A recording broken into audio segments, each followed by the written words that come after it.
Assalamualaikum warahmatullahi wabarakatuh. Selamat malam. Perkenalkan kami Syafira Zahra dan Tresia Sintauli dari kelompok 1310 MIPA 5. Pada kesempatan kali ini kami ingin mempresentasikan teks laporan hasil observasi yang sudah kami buat. Sebelum masuk ke contoh teks laporan hasil observasi, alangkah lebih baiknya kita dapat mengetahui terlebih dahulu apa yang dimaksud dengan teks laporan hasil observasi.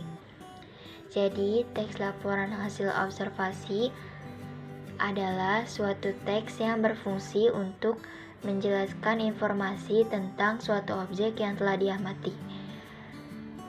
Lalu struktur teks LHO ada 3. Yang pertama ada pernyataan umum atau klasifikasi, berisi tentang pernyataan umum, kalimat definisi, dan klasifikasi objek yang diamati. Misalnya menggunakan kata ialah, adalah, merupakan, dan lain-lain.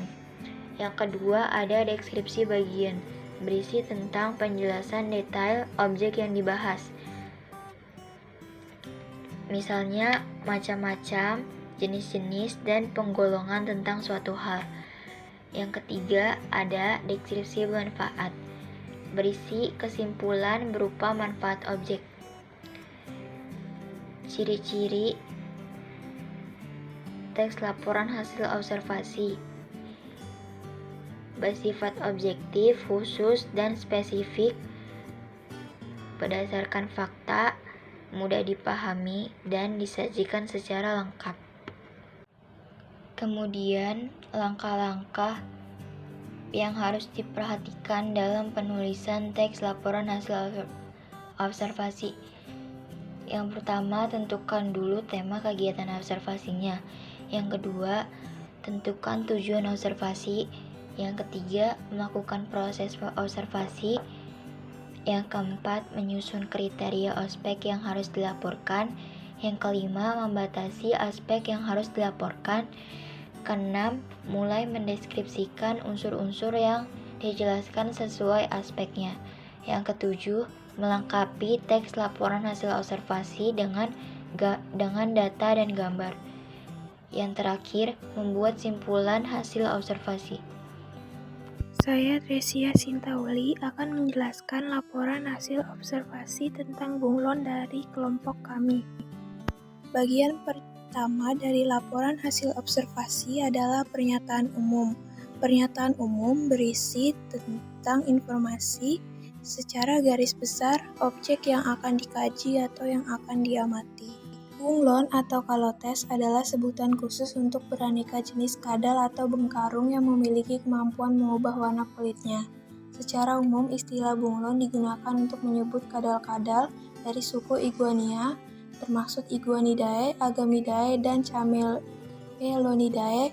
Bunglon menyebar sangat luas mulai dari sebagian Asia bagian selatan hingga Kepulauan Nusantara. Bunglon kerap ditemukan di semak dan pohon peneduh di kebun. Bagian kedua dari laporan hasil observasi adalah deskripsi bagian. Deskripsi bagian berisi tentang perincian hal-hal yang akan dilaporkan atau yang akan diamati, mencakup ciri fisik atau makanan. Bunglon mempunyai gerigi di tengkuk dan punggungnya lebih menyerupai surai daripada bentuk mahkota. Gerigi ini terdiri dari banyak sisik yang pipih, panjang, meruncing, namun lunak seperti kulit. Bunglon adalah hewan insektivora, yaitu pemakan serangga seperti lalat, jangkrik, belalang. Bunglon juga memiliki kemampuan, yaitu di saat bunglon merasa terancam, ia akan mengubah warna kulitnya menjadi serupa dengan warna lingkungan sekitarnya, sehingga keberadaannya tersamarkan. Kemampuan ini disebut juga sebagai mimikri.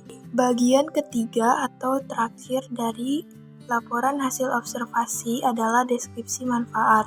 Deskripsi manfaat berisi manfaat atau fungsi dari objek yang sedang diamati atau yang sedang dikaji di dalam kehidupan. Bunglon adalah salah satu hewan reptil yang paling banyak dijadikan sebagai hewan peliharaan manusia, karena mudah dipelihara dan tidak membutuhkan biaya terlalu mahal.